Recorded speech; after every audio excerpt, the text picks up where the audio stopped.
discover. All right, I don't know why it's taking its sweet time. Basically,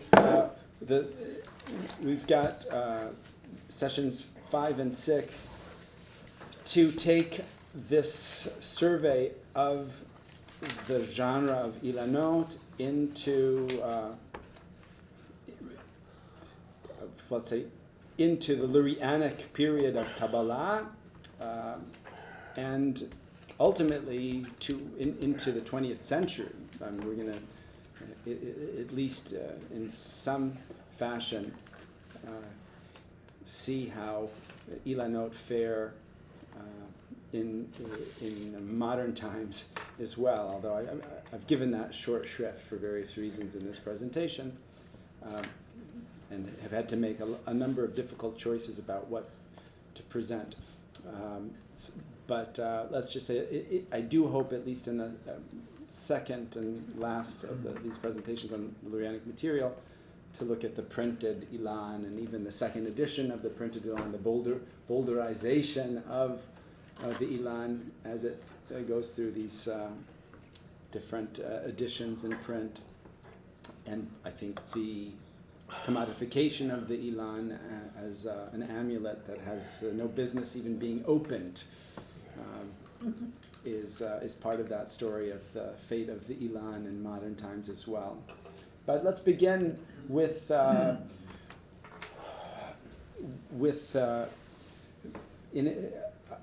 look at the situation of the diagram in the context of Lurianic Kabbalah, in a way, as we did at the beginning of yesterday, to see the place of the diagram in classical Kabbalah before the emergence of the genre of Ilanot.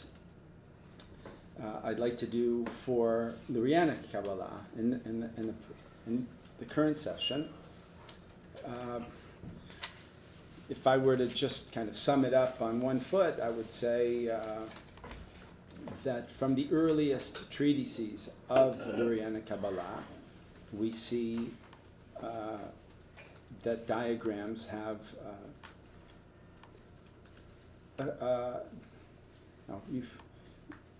an important role to play. I don't want to come out with any kind of exaggerated statement about how central diagrams are to Kabbalat Hari. By the way, I'm not launching into a whole discussion of Lurianic Kabbalah, mostly because it would take a fair amount of time. I can say a bit about it, but the reason I put out there that if you're going to read anything, read a few pages of Sholem from his introduction to Shabtai Tzvi. Sholem felt that readers of Shabtai Tzvi, his book on Shabtai Tzvi, needed to know a little bit of, like the general outlines of Lurianic cosmology. He has a new book, I think. Luria, Sholem, Tzvi. on his lectures. Oh, Yonatan Meir published early lectures of Sholem on Shabtai Tzvi. Yeah. This is more for students of Sholemania, or whatever it's called, than it is necessarily for students of Sabbatianism, because Sholem has much more developed articulations of his positions on Sabbatianism from a later period of work on the subject. But for people who are interested in tracking each moment in the development of Sholem's ideas, it's obviously of significance. Intellectual history. The intellectual history of Sholem. Historiography. Yeah, it's the history of Sholem. The history of nonsense. I mean, you go to Germany now, look in what's in the bookstores. There are books on Hannah Arendt, Walter Benjamin, and Gershom Sholem, and Kafka, of course, a little bit here and there. More and more about Martin Buber. And Buber also is doing okay. But Sholem is right up there, so people are obsessed with Sholem. I'm about to publish my first thing on Sholem too, but I've got a thing. I found Sholem's Kabbalistic diagrams in the archives. And of course, it's marvelous. I think we even talked about this on the phone, whether I should present on this. It's a kind of epilogue to the layman history. But Sholem, who, when he wrote about diagrams at all, he didn't write about Ilanot, but he wrote about the diagrams in the commentary on the Idra Rabbah by David ben Yehuda Chassid in a book called Sefer HaGvul. And and Sholem famously wrote there that these diagrams conceal more than they reveal, or confuse more than they clarify. And also use the diagrams as part of his proof that David ben Yehuda Chassid must have lived far later than the composition of the Idrot, as some people had surmised, some people thought he was maybe even a potential author. He said, no, these diagrams show that he had no idea what was going on in the Idrot. So they're so stupid that they proved that whoever made them had no idea what was going on. But then he made his own, for his classes on the Kabbalah of Cordovero, he designed a series of Kabbalistic diagrams that he had his graduate students, Yael Nadav and Rivka Horowitz, execute. Oh my goodness. Anyway, it's a great story. It's not the story for today, but hopefully you'll see it. That's supposed to come out in Images, that Jewish art history journal that Stephen Fine edits. It's going to have a special issue on Kabbalah and art in 2020, I guess. Okay, back to us here now. Without going into great detail on Kabbalat Ari, you saw what Sholem wrote, I hope. And we will see, at least indirectly through some of the diagrams, what are the most significant ideas, concepts in Lurianic theory that the Kabbalists who made diagrams attempted to visualize. It's not every concept in Lurianic Kabbalah that you either read in Sholem or knew from before is diagrammed, is visualized, but some of them most certainly are frequently visualized and subjected to this kind of diagrammatic treatment. And I'll say just a couple of quick things. First of all, I think it's very nice to be able to say this after what we've been through these past 8 hours together of learning. In many respects, you could say that the most fundamental expressions of Lurianic cosmogony that appear in various redactions under the name Etz Chaim, Sefer Hadrushim, Avo She'arim, and so forth, Otzrot Chaim, tend to begin with what you could call a kind of a kushia, at least the presentation of what seems to be a contradiction between a visualization of the cosmogonic process as fundamentally circular, and a visualization of the cosmogonic process that's fundamentally linear. This is called in Lurianic Kabbalah we might say in parentheses, the problem of igulim v'yosher, the circles and the circularity and linearity. Igulim v'yosher. And Vital, who is the most prolific and famous of Luria's disciples, took a stab at this many times. Luria Vital studied with Luria from about 1570 to 1572 in Sfat. Vital was in his 20s, Luria was in his 30s, and Luria had just arrived from Egypt.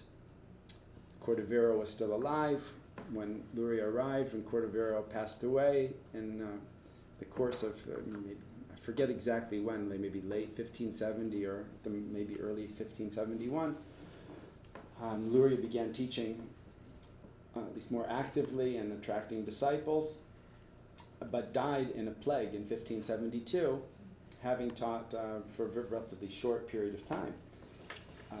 Vital lives until 1620, and I think it's fair to say that much of the years from 1572, if you want to be precise, to 1620, Vital spends writing and rewriting what he learned from Luria during that very brief period of time. Even just to think about it in those terms makes you realize that the question of how much is Vital and how much is Luria is not an insignificant one in the study of Lurianic Kabbalah.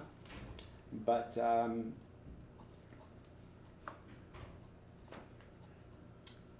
and also salient to what we'll look at today, there's one other thing I'd like to point out about this this history of let's just say how we know what Luria taught, or what did Luria actually teach. That is that by numerous accounts, Luria would show up to teach without having prepared the way I prepared for the layman seminars, but really without a script, and spontaneously, and in no particular order. In other words, he had. I think it's fair to say that we can presume that there was a system that he understood. It was largely based in his reading of the Idrot. Speaking of the Idrot, heavily diagrammed in David ben Yehuda Chassid's Sefer HaGvul that I mentioned a few moments ago. The Idrot, although, by the way, I should just double down and say, if there's one thing that you should know, not only was Lurianic Kabbalah primarily based on Luria's reading of the Idrot in the Zoharic literature, but the Idrot isn't like the rest of the Zohar. The Idrot has a very distinctive character, and the Idrot has a kind of almost shi'ur koma'in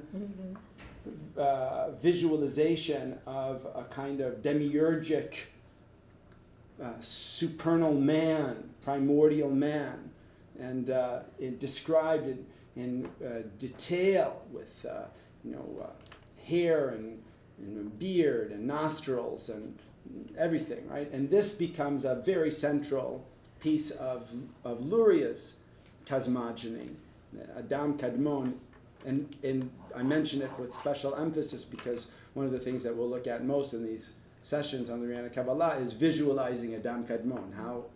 How do you image that figure who's so central? Now, what I wanted to just say though about the process of taking Luria's teachings, which were just a kind of spontaneous mess, but I'm sure extremely inspired and mind-blowing in every way, but out of order and really impossible to get some control over, is that you see first of all, you see Vital himself spending 50 years trying to create a system out of what he learned. I mean, that's a big part of it. Liebes, in a different article that is also a wonderful article from decades ago, like New Directions in the Study of Kabbalah, something like that. Or I can't remember if it was Kabbalah in general, Lurianic Kabbalah, Kivunim Chadashim.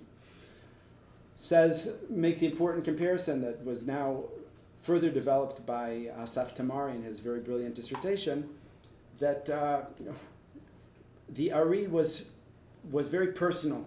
His Kabbalah was very individual, and you can almost see that everything he said had somebody's name on it originally when it was given over. These yichudim, especially the unifications, the techniques. Less so, I think it's fair to say, of the cosmology, but so much of Lurianic Kabbalah isn't cosmogony and cosmology, but practices of various sorts. And the way you might find in the history of medicine that a doctor might not write a medical textbook, but out of the notebooks kept by the doctor, his patient logs, what this patient reported with these symptoms, and I prescribed these medications, one might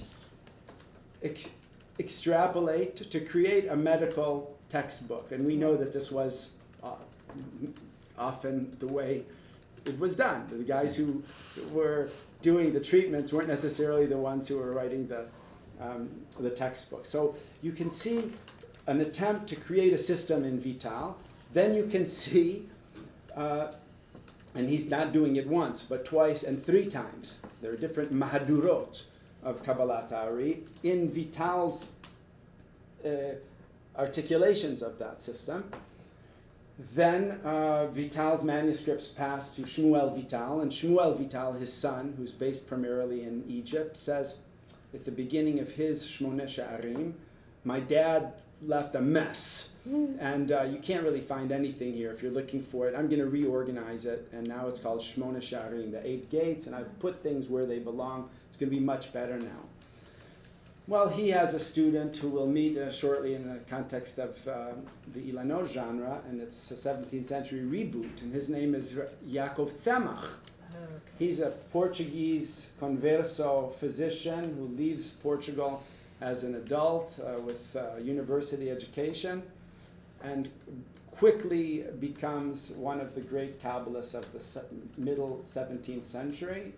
His learning curve is so steep that most of us would just be in a kind of jaw-dropped state of awe at how a man could achieve the mastery of this material. And it's not just that he learns Kabbalah, right? He's not like, we have the guy in Israel who, what's his name? He has even a Kabbalah TV channel. He's a Russian guy. He teaches Ashlag. What's his name? New, from the Bnei Baruch. You don't know who I'm talking about? Oh my God, he has a TV channel in Israel. He's so popular. But it doesn't matter. But this guy, he only knows Ashlag. If you asked him, like, what's this week's parsha, he would look at you like a sheep, a deer in the headlights. God forbid if you ask him about, can he read one line in the Gemara? For sure not. But he was a Russian engineer or something, and now he learned all of Ashlag, and now he's a big rabbi. Liner. No, Liner? No. Could be. No, he's not the Ishbitzer Liner. I think it's still late Lyman. Doesn't matter. Not Lehman. It doesn't matter, but this is not Tzemach. Tzemach learns everything. And Tzemach begins creating his editions, which he says are now properly organized. And Tzemach has a student whose name is Meir Poppers. And Meir Poppers writes an introduction to a work that he's redacted, which he's named after using the same name used by Vital for his original presentation of Luria's teachings. We go back now to Etz Chaim. This is now, so there are now two Atzei Chaim. There's Vital's original Etz Chaim, and then the re-edited version produced in the mid-17th century by Meir Poppers, who's a Polish Kabbalist, an itinerant rabbi who goes around, is also in the land of Israel and elsewhere. And he produces Etz Chaim, and his Hakdama is fascinating. His introduction to Etz Chaim is really amazing, but also on this pedagogic point, he's very forceful and says that he says something like, if you try to learn Lurianic Kabbalah on the basis of the currently available redactions of this material, you will have a nervous breakdown. I mean, more or less in those words. Years ago, Yossi Hacker taught a seminar on the introduction. No, but it was on Vital's introduction, not on Popper's introduction. Sorry. Lateman. Brain fart. Yeah. Lateman is the name. Lateman. Thank you. So it was somewhere between right. I was getting there. Now, this will all come into sharper focus when I tell you the history of the Lurianic diagram, which I think is inseparable from the history of the pedagogical problem in the Lurianic context. I think it's quite interesting, to my mind at least, and this is more of a kind of cultural historical observation than a strictly Jewish thought observation. If you think about it, the most prominent genre of Kabbalistic writing in the classical period is arguably, I'm not sure if it's 100% true statistically, but I think it is, these Perushim al Eser Sfirot that we've been talking about. These are introductions to Kabbalah. If you were just going to say, what kind of book is this? It's an introduction. Shari Ora is an introduction to Kabbalah. Marech Delahut is an introduction to Kabbalah. So many books are also written in this kind of Socratic style. If you ask me, going back to the beginnings of Kabbalah, with these Sha'ar HaShoel, if you ask me why are there 10 Sfirot, what should I say? All kinds of books, they're all introductions to Kabbalah. People are always looking to how to get in. How do you begin? Where, how? And some of them are more to maybe prove, how could you convince someone? The Ramak himself writes a short work called Or Ne'erav, which is you're not ready for Pardes Rimonim, you want to learn Kabbalah, let me get you on the path, which includes strongly polemical chapters to convince people who've been told you shouldn't learn Kabbalah. How can I convince you not to listen to those who say you shouldn't learn it? And then when you start learning it, what are the core concepts? And how do you go from step to step? So in this sense, the situation in Kabbalah Ta'ari and Lurianic Kabbalah isn't radically different, but I think that the problem has become radically more acute. As Chaim Vital says, now switching to Chaim Vital's introduction to his Etz Chaim, from Meir Popper's introduction to his Etz Chaim, Chaim Vital says, listen, I want you to understand something. We're not in kindergarten anymore here. He says basically, this is slightly rephrased, he says, before my master taught the kind of Kabbalah that you would find among the Acharonim, in the same sense, from Ramban, right? From the Ramban to our recent generations in Spain. He says, this is Kabbalah. You could learn it in maybe 2-3 days. You know everything you need to know. It's 10 Sfirot, Kinuyim, whatever. This is kid stuff, right? First grade. And my teacher came.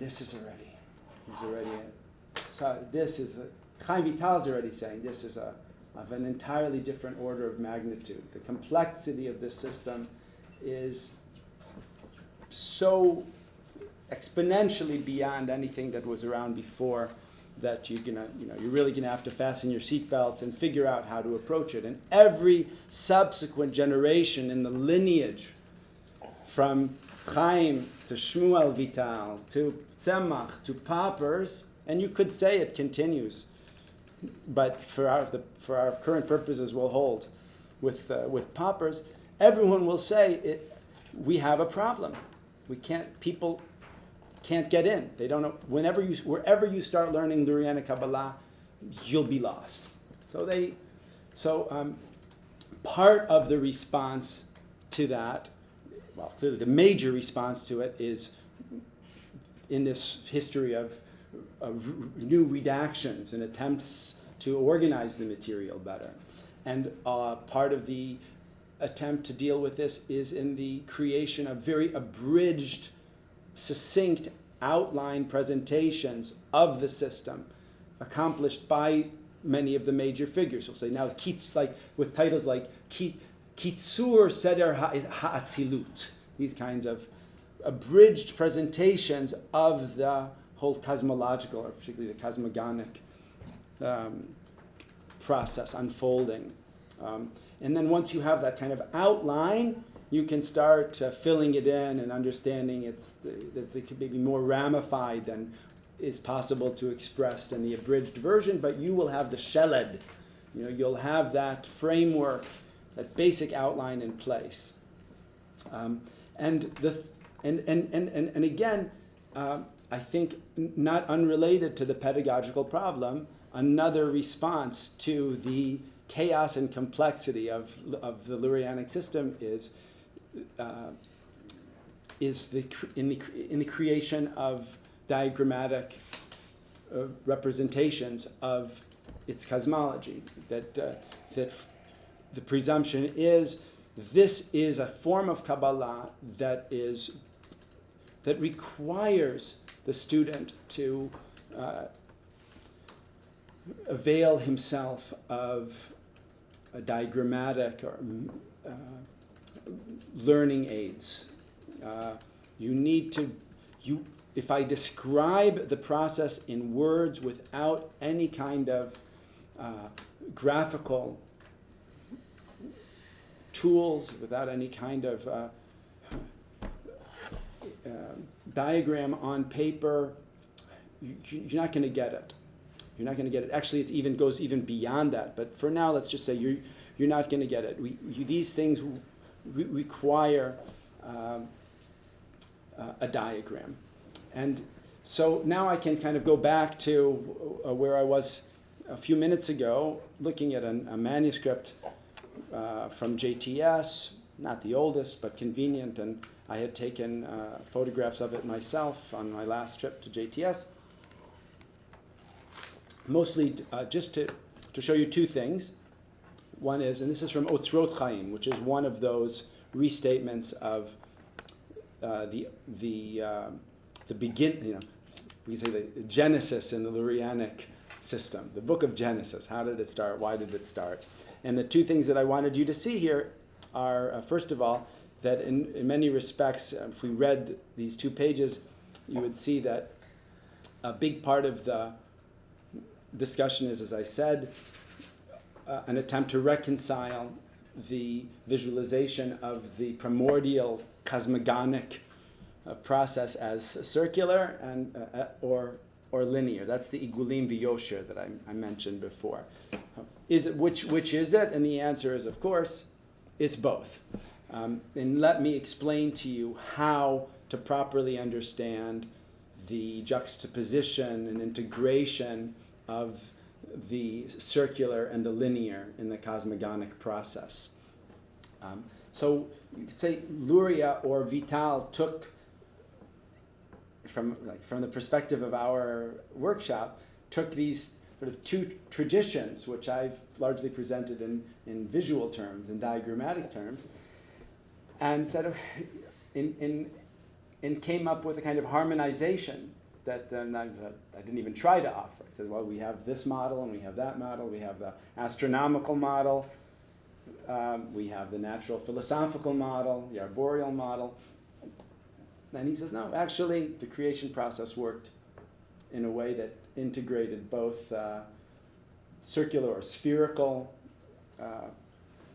sphirot and linear arboreal sphirot. And you see now, so that's one piece of it. And the other piece of it is, almost always you will find a diagram on page 1 of one of these treatises, or page 2 or 3, right? Depends on page size, font size, whatever. Now, and in it is going to look something like this, right? You can see, for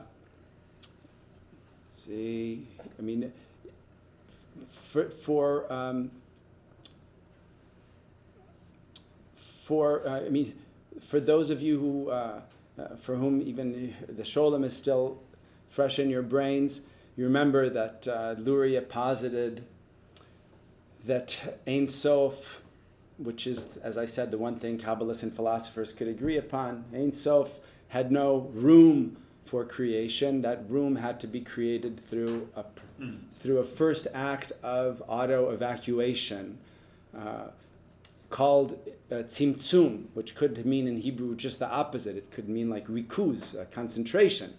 But in this context meant auto-evacuation, that God vacated space, creating the room, so to speak, in which something other than Ein Sof could exist. And that auto-evacuation, being geometrically perfect, would be spherical, of course, because the sphere is the perfect shape.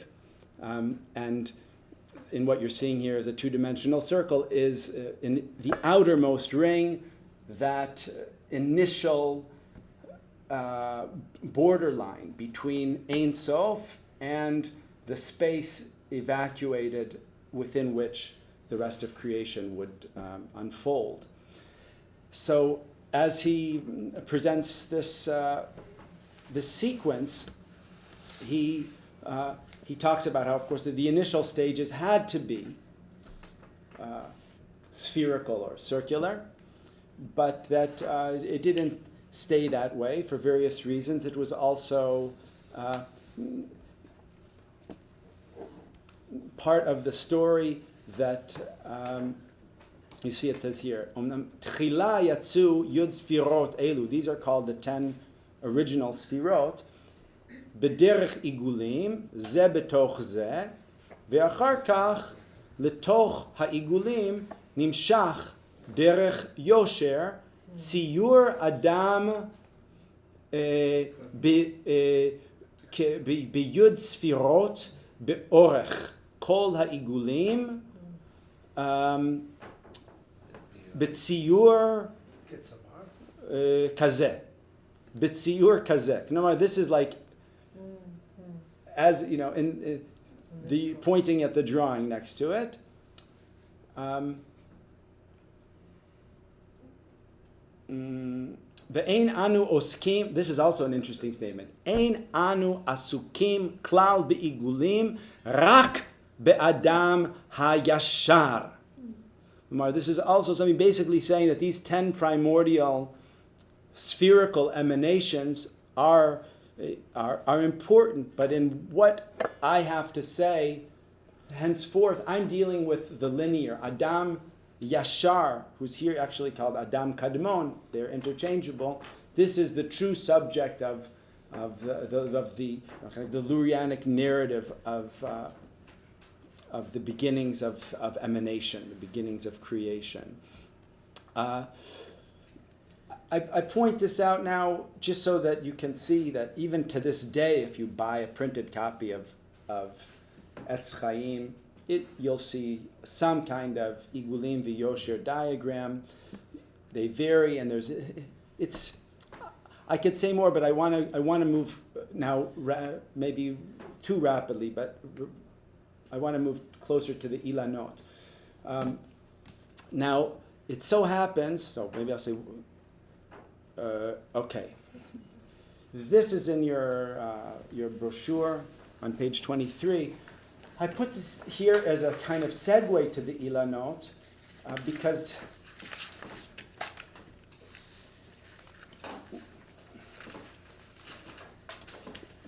the situation today is that although there is one extant autograph manuscript of Vital's, of his Etz Chaim, and you could almost say about it,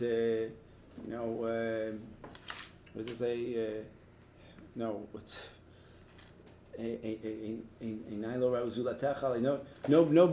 only God had seen it, and Yossi Avivi. It's in a private collection. Avivi saw it and described it, and it does not contain. Not the one they're selling off piecemeal pages. I think it actually might be. Yeah, that's why they made a facsimile of it. You're thinking of. You're thinking School of the. Nachon. But I think pages may have been torn out of that. But you're right. Yeah, that's a horrifying story as well. That's an autograph of Vital's too, of his. More magical, medical, alchemical writings. I think they call it Sefer HaPe'ulot or something. What I want to say though is that we have every reason to believe from second-hand accounts that Vital's autograph Etz Chaim began with a fold-out diagram. It began with a fold-out page with a diagrammatic presentation of the system,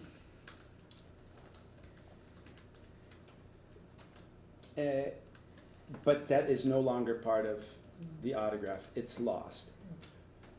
So,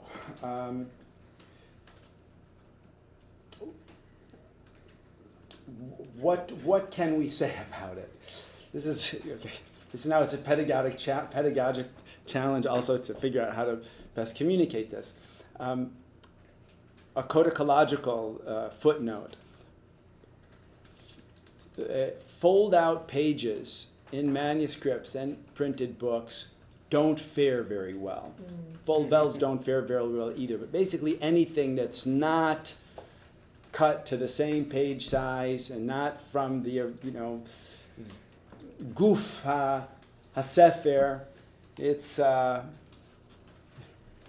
odds of surviving are considerably poorer. And in fact, I wanted to bring from the Katz Center's library the 17th century book, Kabbalah Denudata, which I've worked on quite a bit, a Latin presentation of Lurianic Kabbalah that includes 5 Ilanot that were presented over 16 fold-out pages in the first volume. And this is a great kind of Septuagint to early Lurianic Ilanot, because they were collected in the mid-17th century, very shortly after having been produced by the Lurianic Kabbalists of the mid-17th century.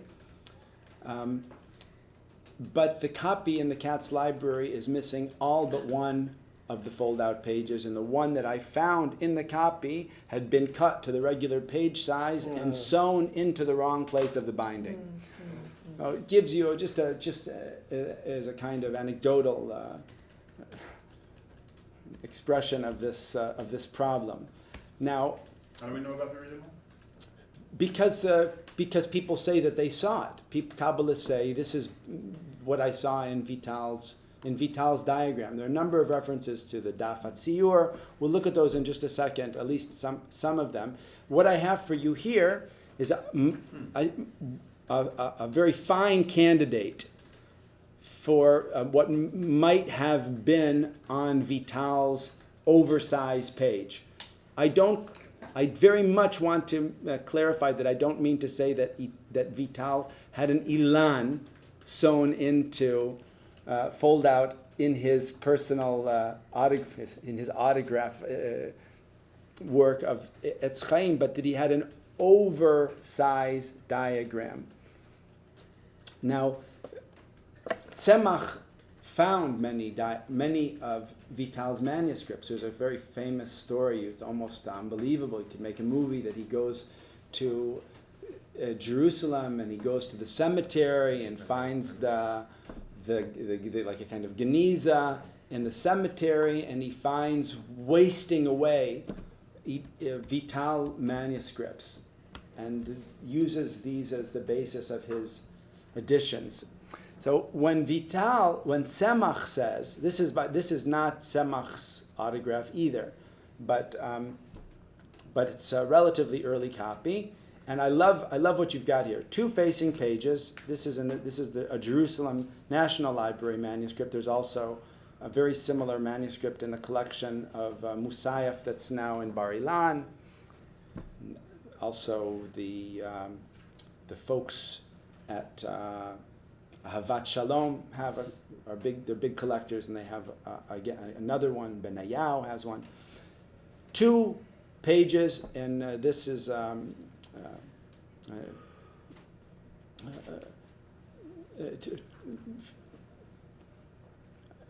manuscript of Mavoshe. Yet another restatement of much of the same material.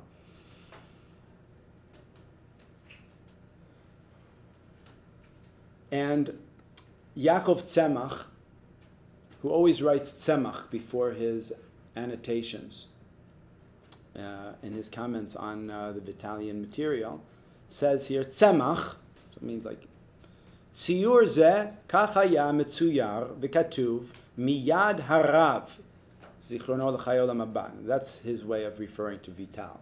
So, and Tzemach he's like a very straight shooter.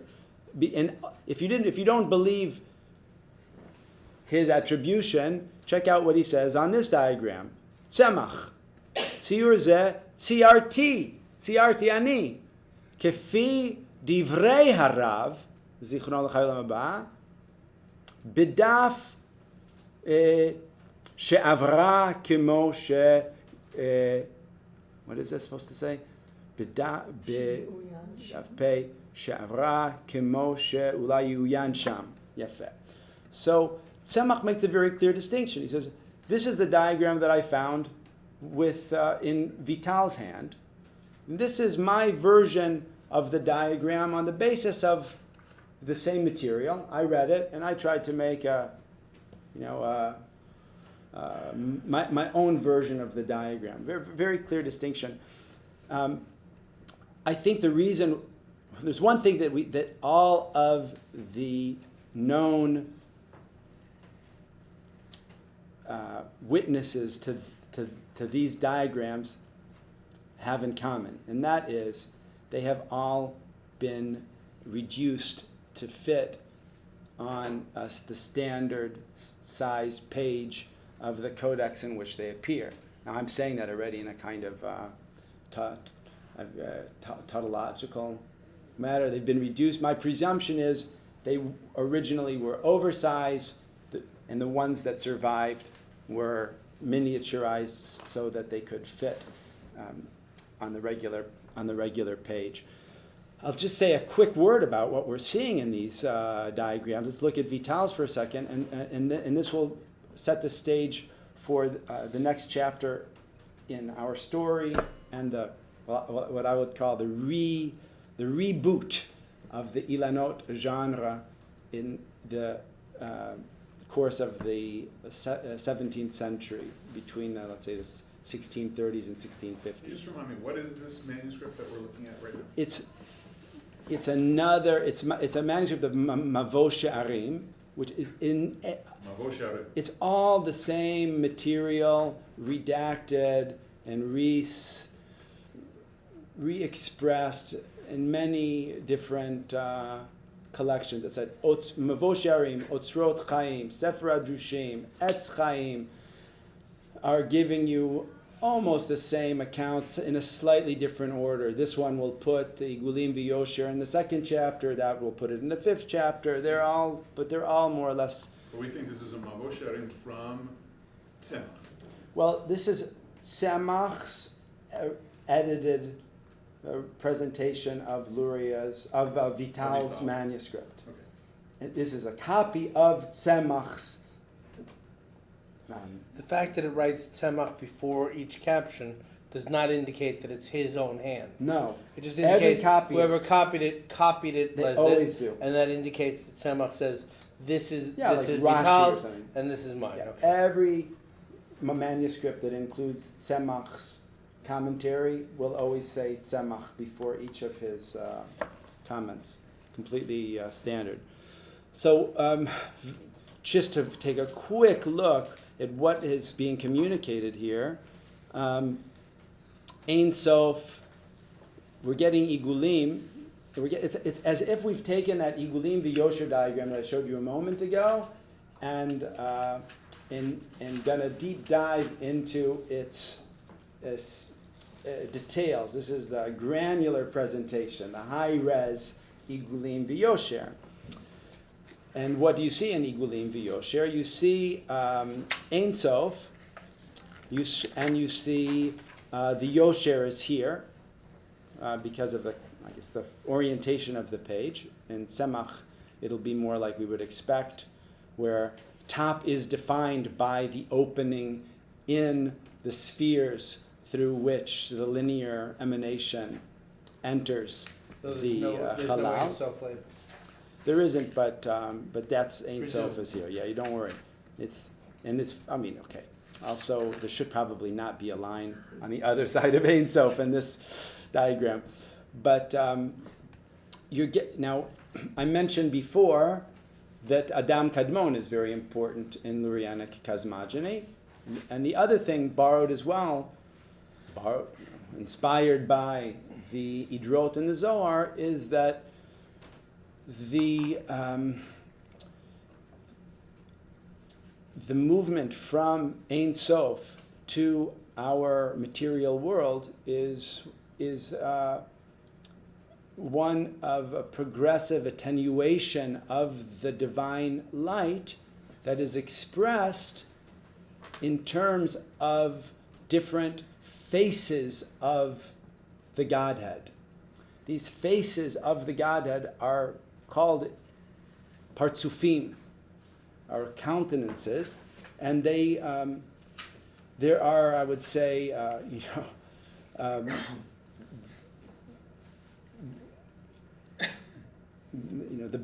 major partsufim and minor partsufim. Some of the accounts go into greater detail. We'll see this diagrammatically very shortly, but like the major faces of the divine that progressively attenuate the light to make lower levels of existence come into being. And also have different, what we might call different vibes, right? They are like almost as if to say different, we say different faces of God captures it fairly well, but like we have the God that's unflappable, whatever we do is fine.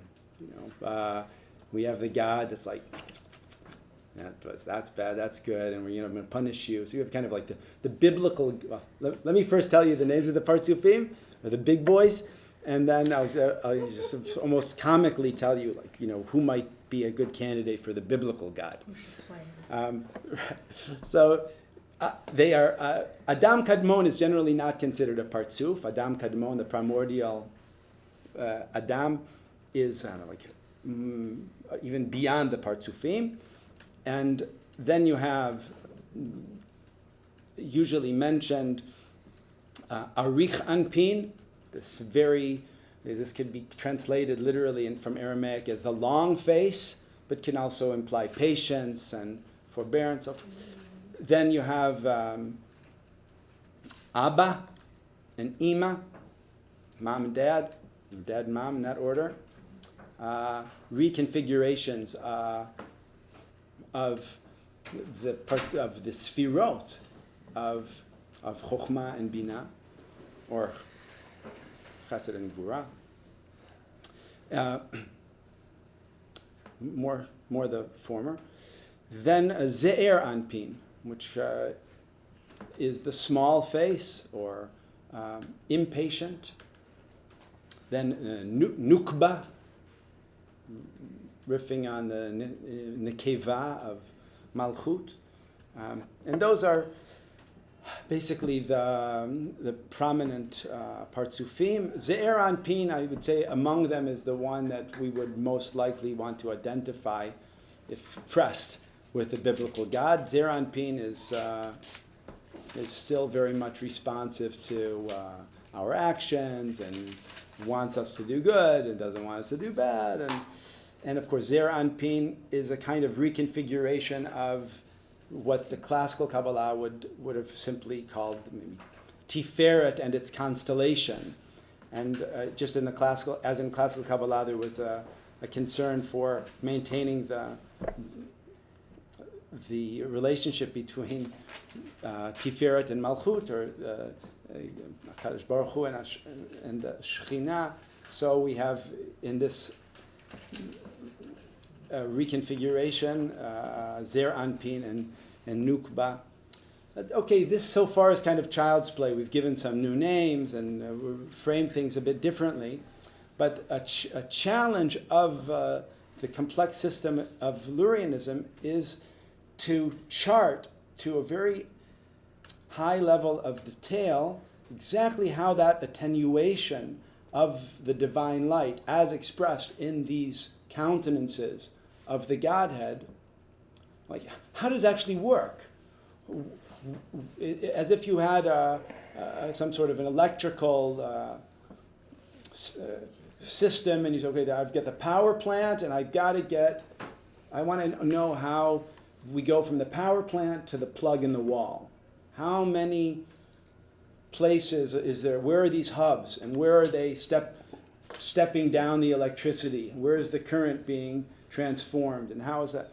How does it work? Map it out. And you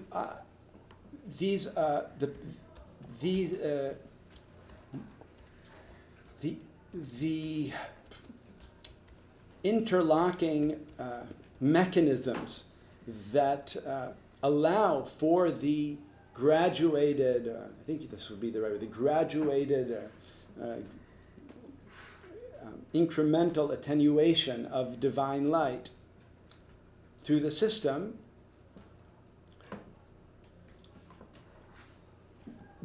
are called hitlabshuyot, which has no particularly mellifluous English translation that I know of. Enrobing, engarmentation, like from levush is some kind of clothing. What we're talking about, Putting on additional veils. right? But make a verb out of it. Yeah. To unveil, maybe. In any case, the idea is the higher level expression of the Godhead, in order to keep the light flowing, has to find a way of interfacing with a lower level, so that it's almost like a docking station. And this is the way we'll see, to some extent, we'll see this graphically represented. What are the docking stations? What has to fit to what? So in the easiest way of visualizing it without showing an actual diagram is to say, well, you know what the old spherotic tree looks like. We have, let's say at the bottom of that spherotic tree on the right is Netzach on one hand and Hod on the other. Well, if you imagine that as a partsuf, and you say that the next partsuf down is also possible to visualize with the arboreal form, you can quite easily transpose, as we might say in musical terms, Netzach and Hod of level 1 become Chokhmah and Binah of level 2. So they, kind of like fit right in. They snap. And now that halvai, if it was always that simple, it's never quite that simple. And interestingly enough, to my mind, Vital's ostensible diagrammatic presentation of this continuity, of this process of movement from Ein Sof through Adam Kadmon Biyosher, and here I didn't mention Atik Yomin, and the Yosher of Arich Anpin, and the Yosher of Abba, the Yosher of Ima, the Yosher of Ze'er, the Yosher of Nukbe. It doesn't really do a very adequate job of showing how the interlocking systems work. This will be the task of the rebooters of the Ilan genre in the 17th century that you'll see in just a minute. By the way, all of the cosmogony that is visualized here is in the world of Atzilut. This is also the time when we can speak more directly about the diagramming of Olamot, which is less a part of the earlier Kabbalah than people might think. It's not, and the earlier Ilanot rarely show us such things.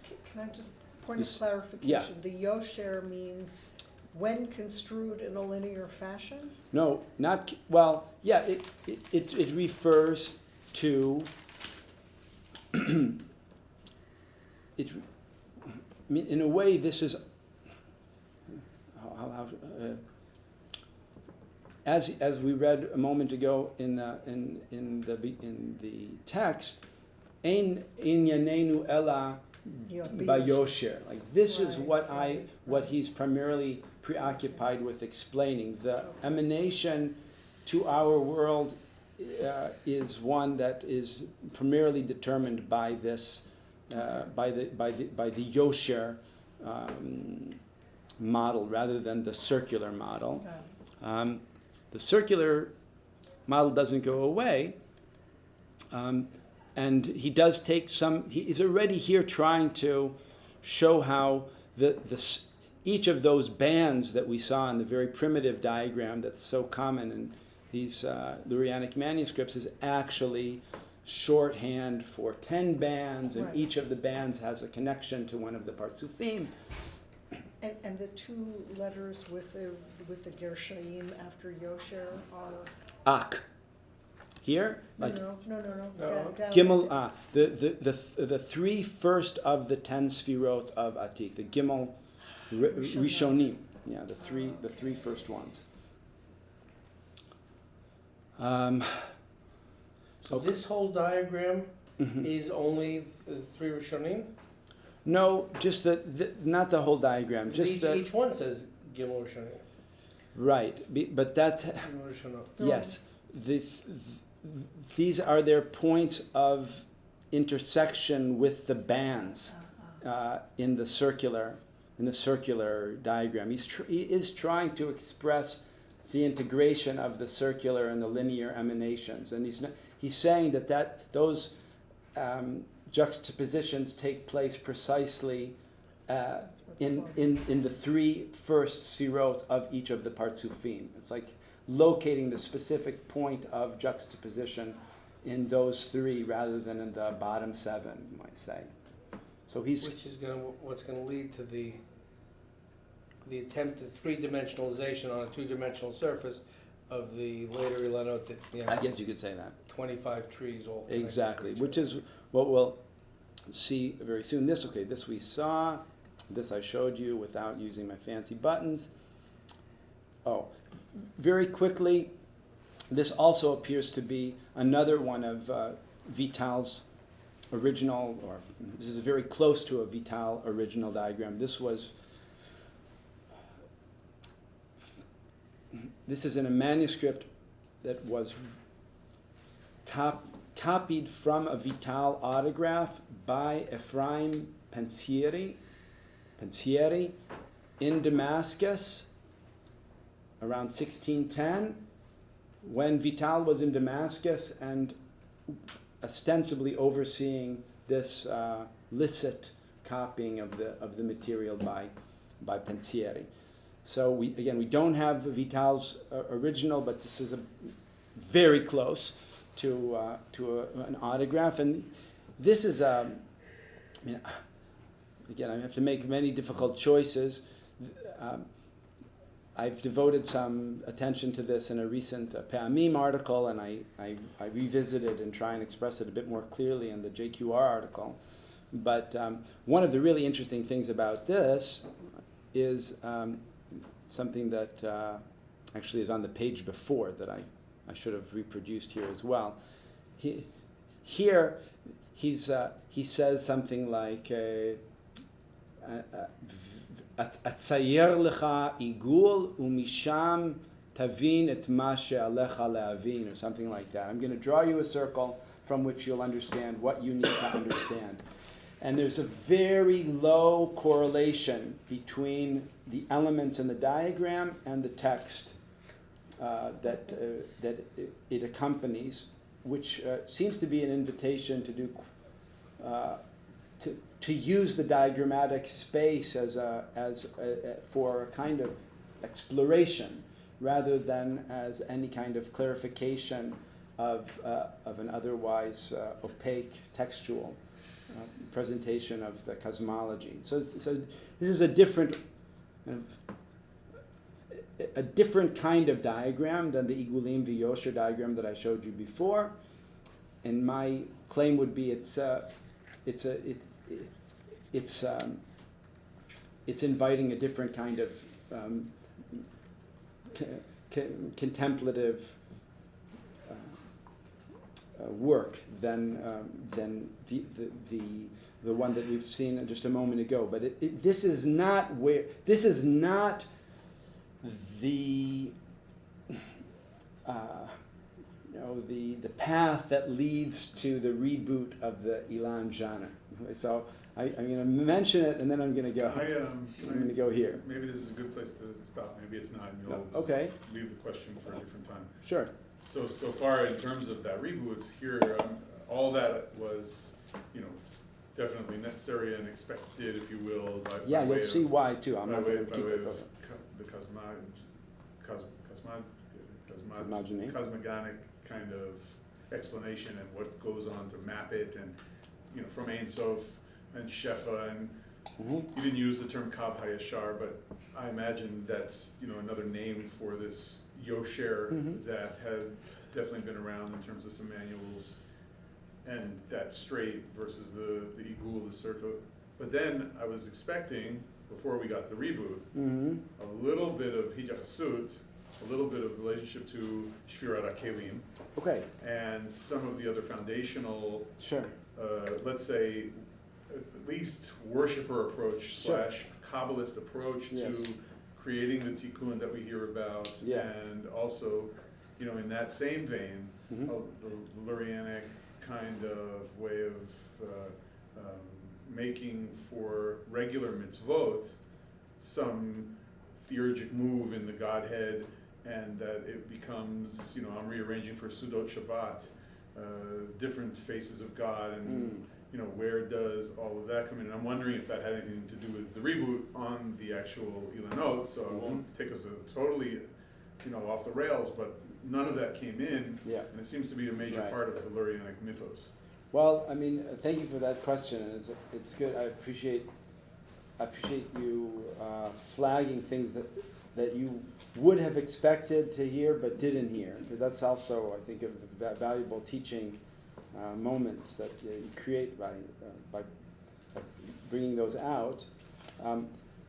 I will reiterate that there are many ideas, many concepts in Lurianic Kabbalah, and it is an understatement to say that not all of them receive diagrammatic treatment. And it's also true that some things only receive diagrammatic treatment at a later stage, and so far I've only shown you the embryonic diagrammatic moments in the history of Lurianism. I'm showing you, I wish I could show you Vital zone diagrams. I sort of doubt that Luria himself made diagrams, but I don't, mostly because of what Shlomo said. I don't think he needed a map, and I don't think he was systematic in a way that would have brought him to even try, but okay. And I think Vital was a much more mechanistically inclined thinker. So for him, I think making diagrams came much more naturally than my perception of Luria. Okay, that's neither here nor there. You ask about Shvira. We have this idea also, like what are the main pieces of the Lurianic myth? Very Sholomanian way of thinking about it, but fair enough. Yeah, the bottom line is, up to where you've seen right now in the history, not diagrammed. In fact,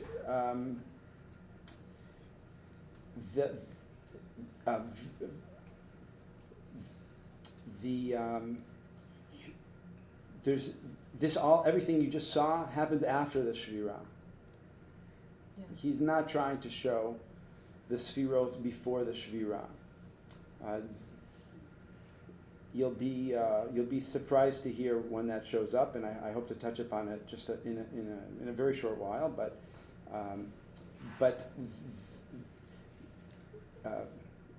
those ideas are not there. You ask also about the devotional side of it, and here I would just say these major diagrams that I claim were originally oversized pages in Vital's own autographs and in Tzemach's original manuscripts all treat the same issues, and that is, how did Adam Kadmon, how did Ein Sof move to Adam Kadmon, and how did Adam Kadmon lead to the Partsufim, and how did the Partsufim find their full unfolding and development. It's fair to say that at least in the early stages, and what we've seen so far, we've only seen the very early chapter, the earliest chapter in the story. This is all they're only diagramming the world of Atzilut. They are ready to talk. They're not as interested in it, but they're ready to talk about the other worlds. You know, we have Atzilut, Bri'ah, Yetzirah, Asiyah. Each one, quite literally, is a world unto itself, and could be visualized, could be imaged, and again, we'll get there. In time, Lurianic Kabbalists will add to the earliest unfolding reboots of the genre and say, let's add Bri'ah, let's add Yetzirah, sometimes even let's add Asiyah. But these are add-ons. The main interest of the Lurianic system, which finds expression in the text as well, is what's going on in the world of Atzilut. That's what his primary interest is. I also think it has something to do with, I said it a little bit maybe indirectly before, with what actually interests him and what Luria and presumably Vital felt they knew about. And I know that at a certain level, part of the appeal of Lurianic Kabbalah, even in non-Jewish circles, in the 17th century, something I've talked about before, other people as well. Why is Leibniz and Henry Moore and Knorr von Rosenroth and why are these people interested in Kabbalah? What do they think it has to offer? I think they think that this is a kind of scientific treatment of the divine realm that has a kind of precision that they are accustomed to in their pursuit of science. I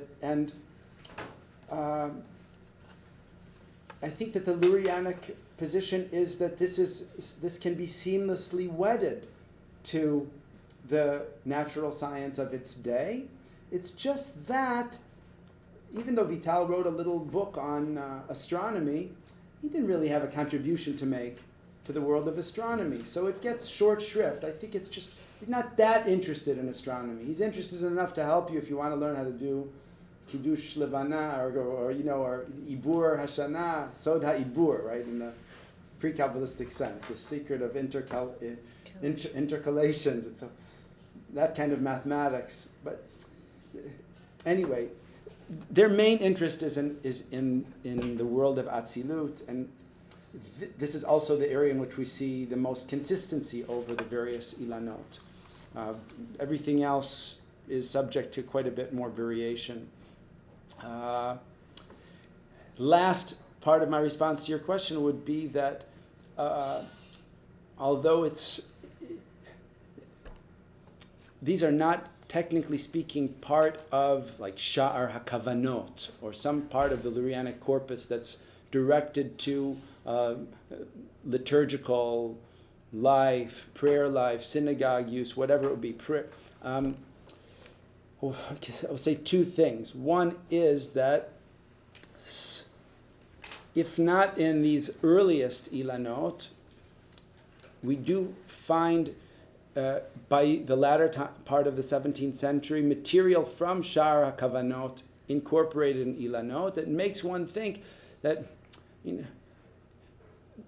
if language and text and the diagrams that we find in the Ilanot that become increasingly Hebridic with time, and I'll speak about that in the last session, if more of that material comes from liturgical locations in the Lurianic corpus, it really does raise the question of whether the use of these as part of one's devotional life, as part of a performance, is not becoming really foregrounded in their reception history, and also in their creation, not just their reception history.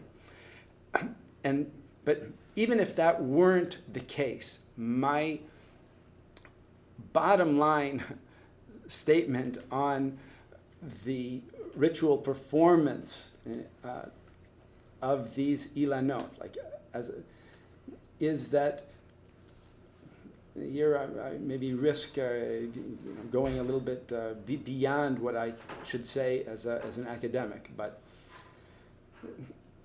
my sense is that this process worked largely on the basis of the establishment of a kind of imaginary identity between the devotee and the imaged unfolding developmental cosmology that is found on these artifacts, and that the performance was intimately connected to the process of scrolling through the unfolding emergence of the divine while in a state of imaginary identification with its imaged content, and that it was in this process of performing the scroll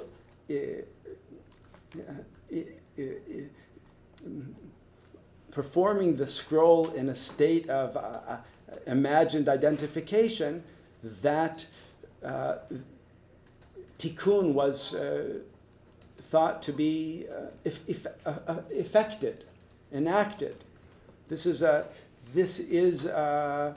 kind of yichud. This is a kind of tikkun that if it's not exactly like Lurianic intentions for liturgical application, like the kavanot of Kriyat Shema, that's a very specific thing. This is nevertheless a kind of much broader practice of imagining oneself participating in the rectification of the Godhead through this performance. Thank you. Scott, your question made me think of this. I don't know if it works for you, but this kind of stuff is what engineers are able to articulate. How you get from this stage to this stage, and it's the diagram of an engineer in some ways, but that's different from the application. So what you said is, for those engineers and for those who can, I'm just trying it out. Good. For those who can follow every step, then they can indeed participate in the tikkun. But in terms of what are the products, or you could think of it in terms of pharmaceuticals, if you understand that these are the chemical processes that take place, well, will it cure baldness, or is it good for depression, or is it good for, so the last parts are, Kabbalat Shabbat and Tikkun Chatzot and, Tikkun Leil Shavua. Those are the practical applications that everybody can take in the market without having to understand how it works. But for the people who understand how it works, then there's just another possibility of, your division sounded like R&D to me. Also, I think I'm picking up on what you're saying, and would want to add that all of the specific recommendations for intentions for Sfirat HaOmer, or intentions for Shema, or the Amidah, everything you find in the Lurianic corpus, however practical it may be, and much of it is very practical, will be expressed in a language that references this synoptic developmental map of Atzilut. So it is not only what I said before, which is a kind of a standalone performative artifact, but it's also a useful reference map, so that you can, like a Thomas's guide or something, that I've just been instructed to think about how my counting the sphera, or how my waving the lulav is going to work on this juncture, in the interfaces in the world of Atzilut. Now, I need to contextualize that. I mean, and this gets back again to more of a pedagogical application. Where's the general map? I can't only deal with specific instances. I need a big picture. I can't only learn Kabbalat Ha'ari through the isolated yichud or kavanah, because it won't make any sense in isolation. It's always part of a bigger picture, and the bigger picture is in the Ilan. I want to say, just based on your explanation and Talia's, very, very worthy, I think, distinction between drawing out that I know how to, therefore I'm the engineer and I can map this for you, and not everybody who wants to activate something going on in the Godhead needs to understand every sense, and it can refer back to this one spot as now I'm literate in that because someone was able to engineer this.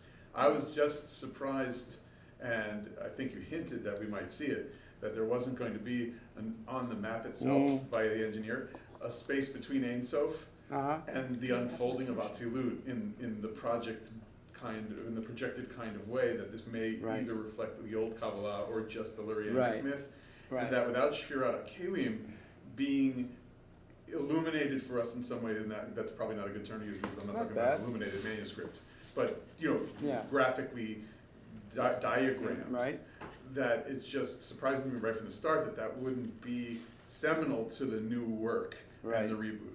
Right. Yeah, I mean, it's not there. It could be like Vital says, Ein lanu esek inyanenu ela b'yosher. Yosher is a post-Shvira construct. What happens in Shvirat HaKelim is God's problem. I mean, you could say, okay, but the act of tikkun, we're still cleaning up the mess, but it's a prequel to this narrative. But you're right. You could say, well, we shir makom la'acherim litgader bo. So later Kabbalists will take this up, and we will see some representation. It also sort of makes me think about, mitzvot tzrichot kavanah, ? In other words, if you shake the lulav in the Lurianic manner, but don't know that you're doing it l'shem yichud kutchabrichu shchinte el yedei hahu tamir v'ne'elam, then is it still effective? In other words, do you have to make reference to the process in order for the tikkun to take? I don't know. I mean, that's. I don't think it's yes or no, but I think that the basic understanding of the mitzvot is that they're efficacious. They're efficacious even if you don't make reference to the process. I think so, but that means it's not yes or no. It means that if you know what you're doing, you get even more. It works better. Okay. I think so. And are you?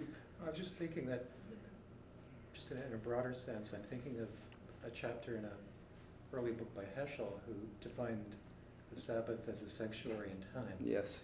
And the performative process in apprehending an Ilan, it feels like a way of mediating space by moving through time and vice versa. And you're trying to layer two very distinct dimensions Nice. On top of each other. That's if I'm to think of a metaphor, it's the easiest way for me to imagine the performative process.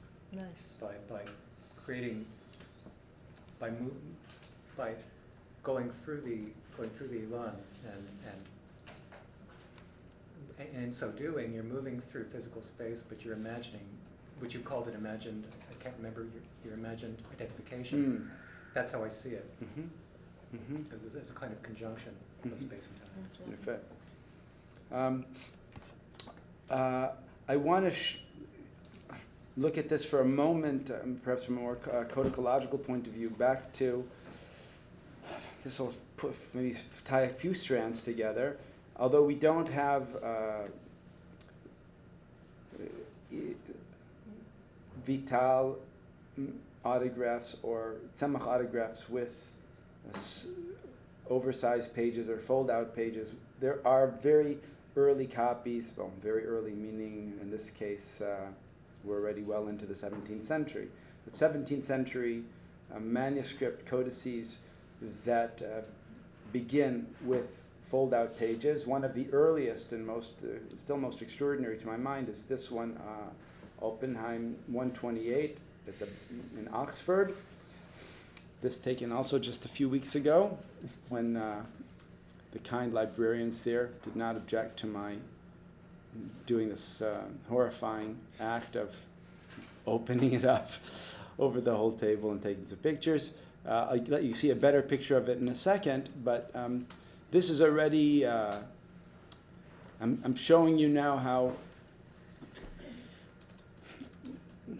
what I theorize took place, and that is that a tradition established by Vital himself to open his cosmogonic treatises with an oversized diagrammatic treatment of primarily devoted to the visualization of the process of hitlabshut, of the engarmentation, the unveiling of the partsufim, how this became, in the course of the 17th century,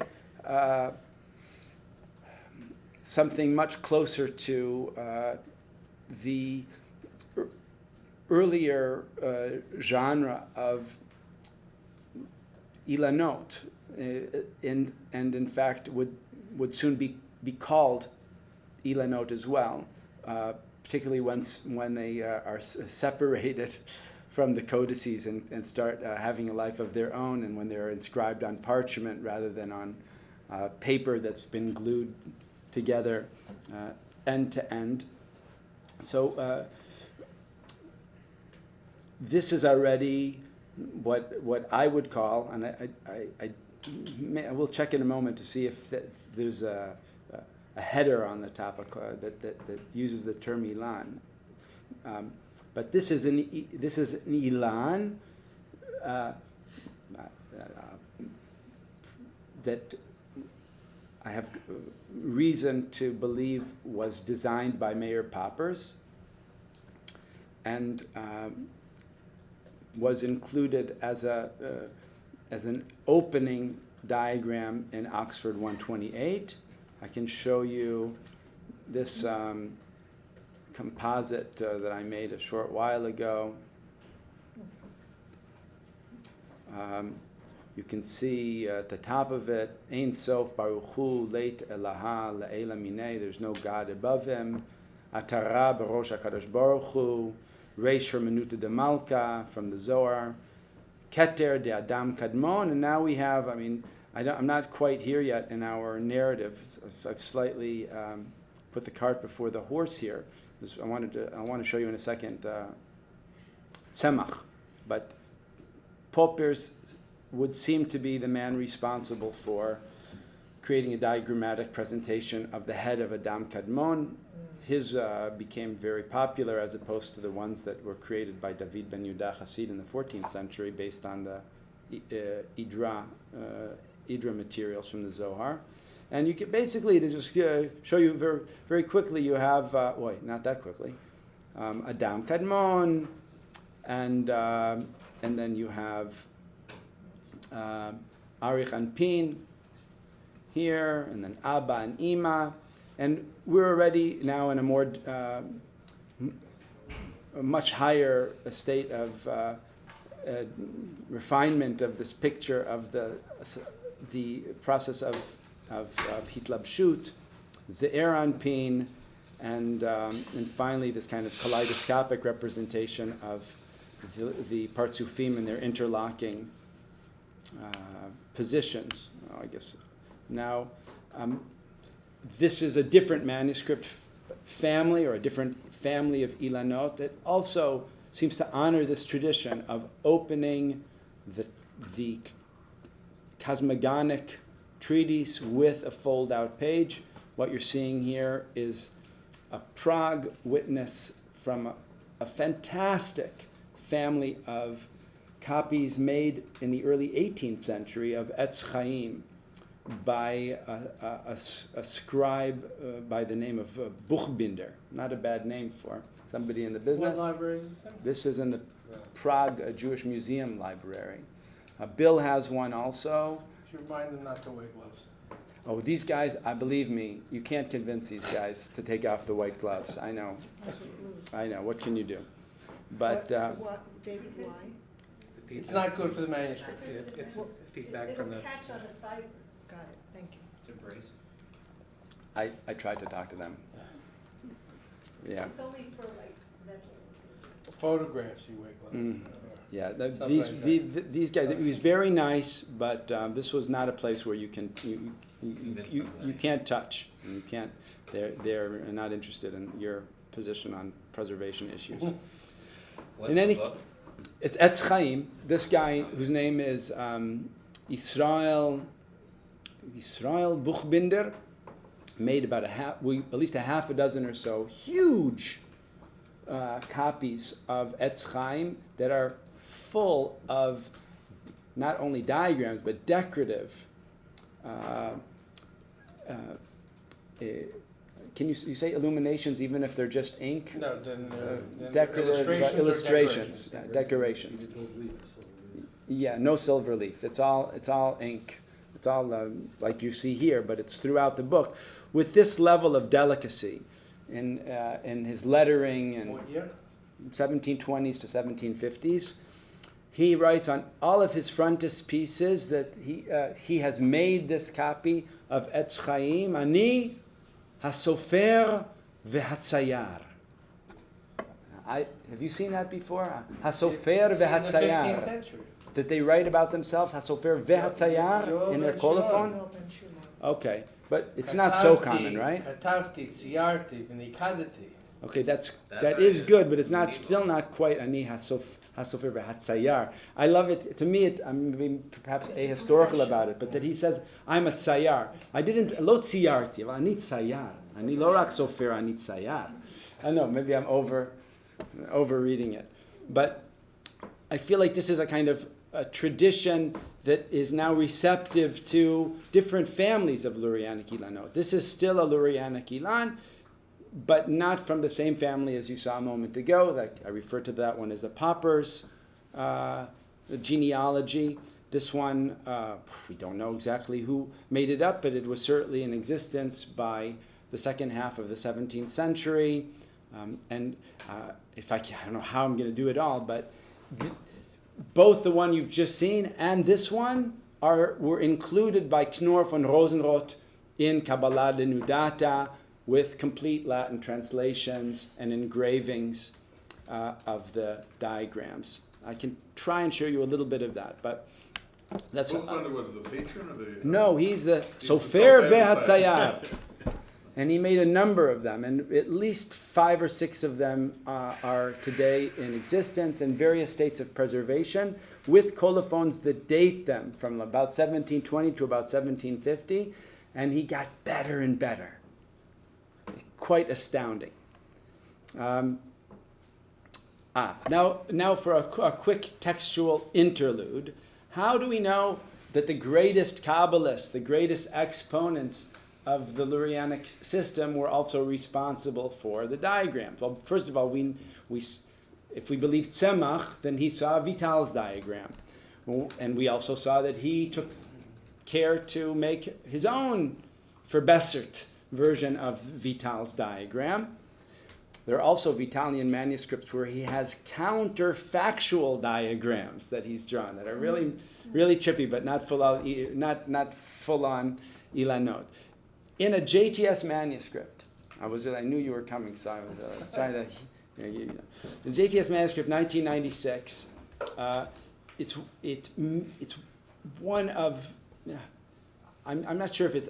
I don't think it's the only copy, but if it's not, it's one of the only copies of Tzemach's commentary on Luria's commentary on the Idra Rabbah. It's called Kol Birama. And, okay, there are quite a few copies of the commentary, but only JTS and maybe one other witness has the Hakdama.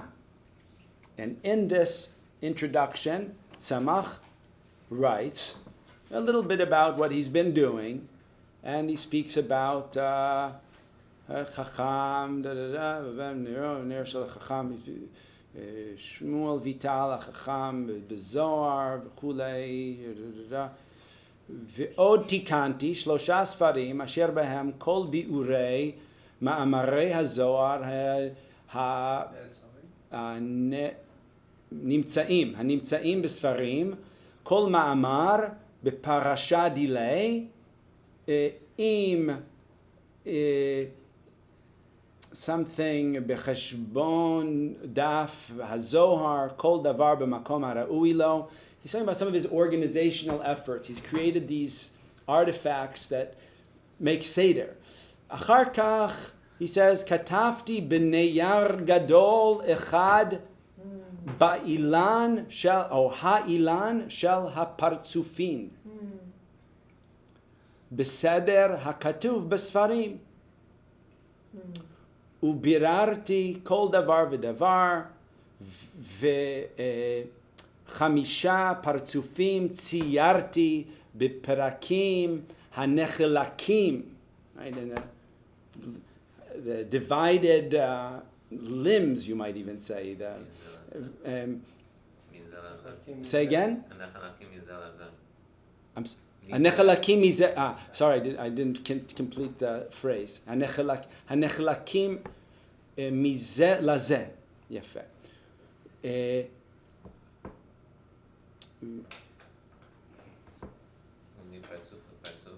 ומפרצוף לפרצוף. ומספירה לספירה.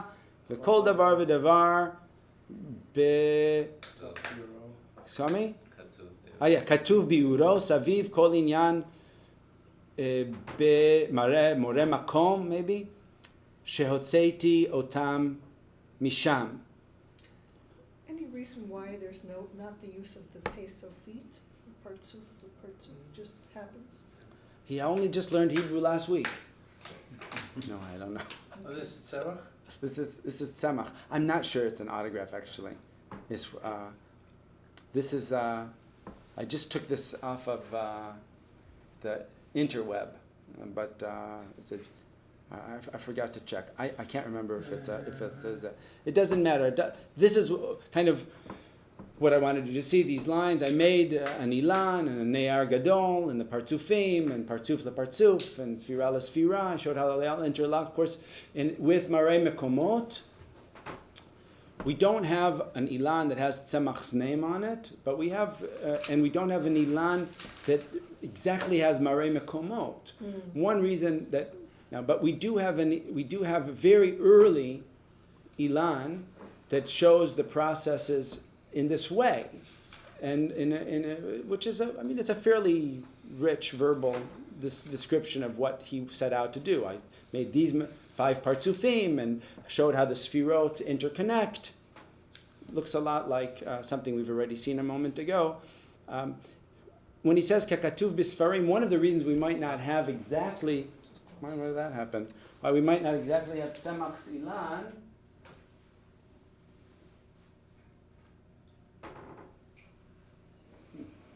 Loses patience with me, is that, as I told you before, Tzemach was one of these guys in the chain of transmission who thought it was upon him to create his own editions of Luria's basic treatises. And it turns out, from an historical point of view, he lost, because his pupil, Poppers, didn't think he did a good enough job and redid the work. So that today, with very few exceptions, if you go to the bookshop, if you go to Beagleisen's or to Mea Sharim, Bnei Brak, you're going to end up with a Popperian redaction and not a Tzemach. If you want to learn Tzemach, you have to look in manuscripts. They just they didn't become the canonical expressions.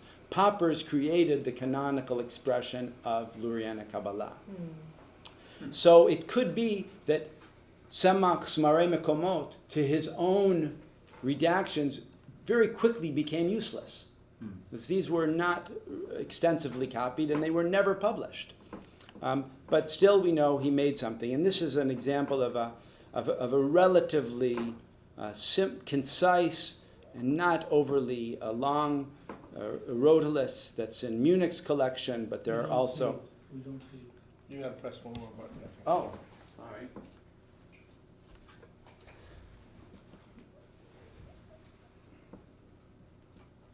Now, for reasons that I'll speak more about in the final session, most of the Ilanot... This is. I posit that this is a tzemach. This is. I think it's reasonable to presume that this diagram, which presents the partsufim and the interlocking of these 5 partsufim,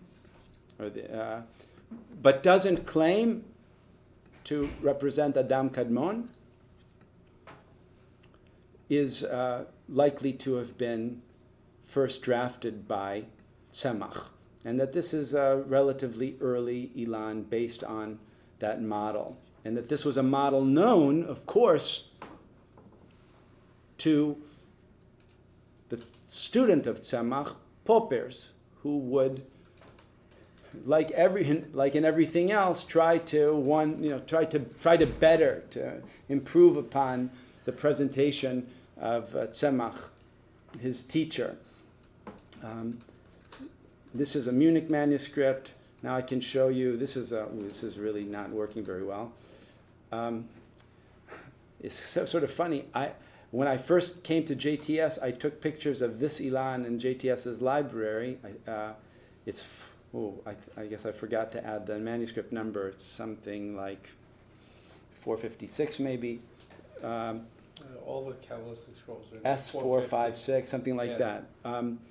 I took it with my iPhone, and then it like some iPhone scanner app, and that turned it into this horrifying black and white looking thing. And then maybe on a subsequent visit, I took it with a little bit better camera. But the bottom line is I don't have a great picture of this Ilan to show you. But this is in JTS's collection. It's a slightly expanded version, at least up to here. It's what we saw in the Munich one.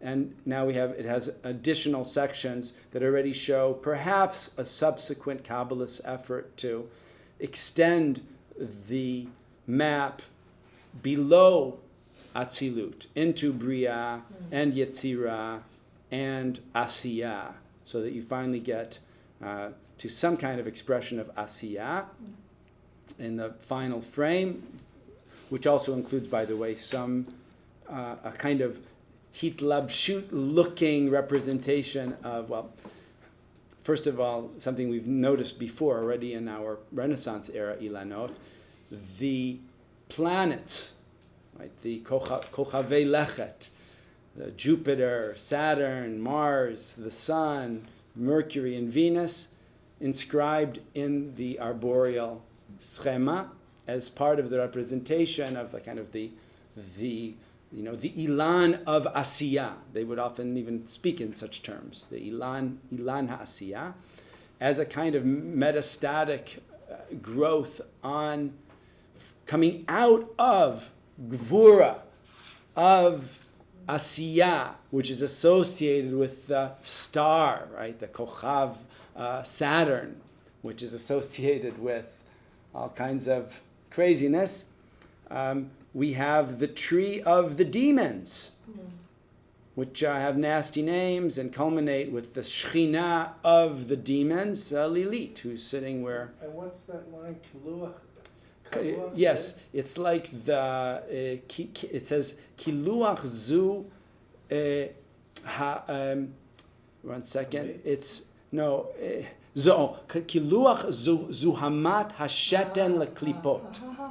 it's like a kind of urethra or something, whatever. What do you, like it's the tube, like, it's pee. Yeah, basically it's just like, it's a kind of urinary tract drainage to the klipot. The faucet of the filthy filth urine of the husks. To the klipot. I think, in other words, this is like some kind of. I think it means that Like a spigot. that the dross is going out of the system here into the klipot there, which is actually sustaining the klipot. So are you aware of any correspondence that had ever been made between the sfirot and the temperaments or the humors from Yeah, well,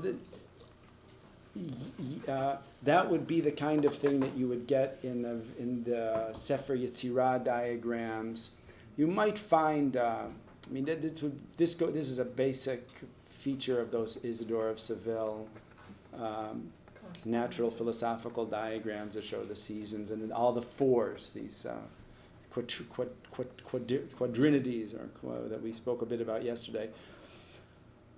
But not showing up so much on these arboreal figures.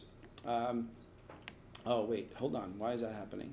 Because there is one more cool thing about this, and that is it has a colophone. Yay! It's one of those rare ones, and also a bit of a surprise. Katafti London.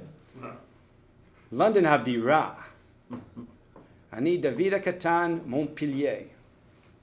I think. 1660. Le Seder ou Le Prat. Right? 1662? Well, I'll- 63. No, sorry. 1663. 1663. Al Haluchot et Hadvarim. 1663. David Hakatan Montpellier. Jews are not long readmitted Really? and are making Ilanot in London, Very interesting. which is kind of cool. So, Those numbers. now, this is a gross family diagram that shows you, I think, a fairly early representation of the Popper's upgrade of the Tzemach diagram. And it's not the clearest place to see the face of Adam Kadmon, but basically you are getting now a representation of Adam Kadmon for the first time. And this is an independent Ilan that does cover some of the same ground as in terms of the Hitlabshuyot, but in its own way. Just take you for 1 second. I don't have a manuscript handy for this, but if you look in a book called Or Zarua, which is one of Meir Popper's commentaries on Etz Chaim, he's speaking about a particular subject and says, Bidrush ze kitzir harav me'od, u'lekaman tireh pirtei pratim. This, as I said to you already, sometimes they give it to you in the short form, and then they give it to you in the long form elsewhere. And he says, V'da kol ze shiur koma echat. Should know that this whole big cosmological presentation is part of one divine stature. Shiur koma is an ancient, this is a reference to that ancient hechalot tradition, but comes to be used in Kabbalah often as a kind of way of referring to the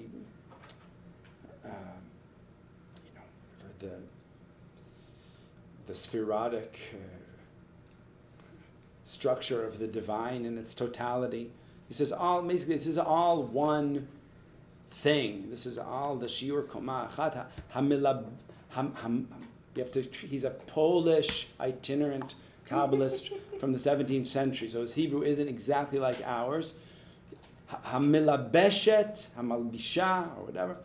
La'adam kadmon, haniskar etzleinu, b'sayata d'shemaya. This is, you should understand, this is all about how there, that this entire elaborate system is what you call veils that pile up upon Adam Kadmon. The whole system is the levushim of Adam Kadmon. It's one thing, and I know it's hard. You know, if you're here saying as an educator, I know it's hard to get it. I want you to know that ube'ilan shetikanti la chaverai bechul, for various reasons, good reason to think he's speaking about his. Outside of Poland? Well, no, he's in Eretz Yisrael now. It seems like he's actually speaking about his chavura in Krakow around 1650. He says, "Hitzakti kol hapratim shehayu efshar li letzayer." I represented all the details that were possible for me to draw. Ulekama nichtov seder hitlabshut shelo. So from this place in Or Zarua, we have his direct statement that he's responsible for having been mitaken an ilan. By the way, we haven't actually to this point ever talked about what's the right thing to call making an ilan. Now, I don't know what they would have said centuries before, but Poppers tells us that you are mitaken an ilan, which is kind of nice too, given its hitkatvut and tikkun, and so you're also mitaken ilan. Only God can make a tree. But his teacher said tziyarti. Tzemach said tziyarti. He also says shayu afshar leletzayer. No, Tzemach says tziyarti b'ner neyar gadol ha'ilan im apartzufim, and he says also bi'ilan shetikanti lechaverai tziyarti et ma shaya the partim shayu afshar leletzayer. By the way, it's just as an aside, an irresistible aside. Elsewhere in the same commentary, he resolves hermeneutical questions on the basis of Vital's diagrams that he has seen. Wow. One of the, it sounds to us like I have to say almost like a joke or something, but you know, in Kabbalah Ta'ari they speak a lot about sometimes they speak about a parsa, some kind of a division, almost a diaphragm or something within Adam Kadmon. That's critical to understanding this whole process. Basically, in the Lurianic teachings, what you got? Parsa. Oh, the parsa. Right. So, this is a soup. This is from Musayef. Yeah. This is one of the weirdest of all drawings. I think it looks like a woman's reproductive system. I'm not really sure what that is. I mean, from the inside, not from the outside. Just to be clear, I wasn't being vulgar. But this is it's like ovaries and a uterus or something. It's a pretty bizarre drawing. You can see it at the break. We'll plug it in or something. But I just want to say, they speak about this. Parsa, the lights of Adam Kadmon stream out of the orifices of the face of Adam Kadmon. But sometimes they do a whole circuit within Adam Kadmon and go down to the diaphragm and then come back up again and go out, and all the different textures and varieties of lights that stream from each of the orifices of Adam Kadmon's face are constitutive of the realities that they subsequently create. So, and sometimes they call it the tibur of Adam Kadmon, which is a typical navel, the navel of Adam Kadmon, right? Did you say? Amphilos. Amphilos, that's a nice word too. But this is all in writing. So this is a problem. Lurianic exponents after Vital are asking,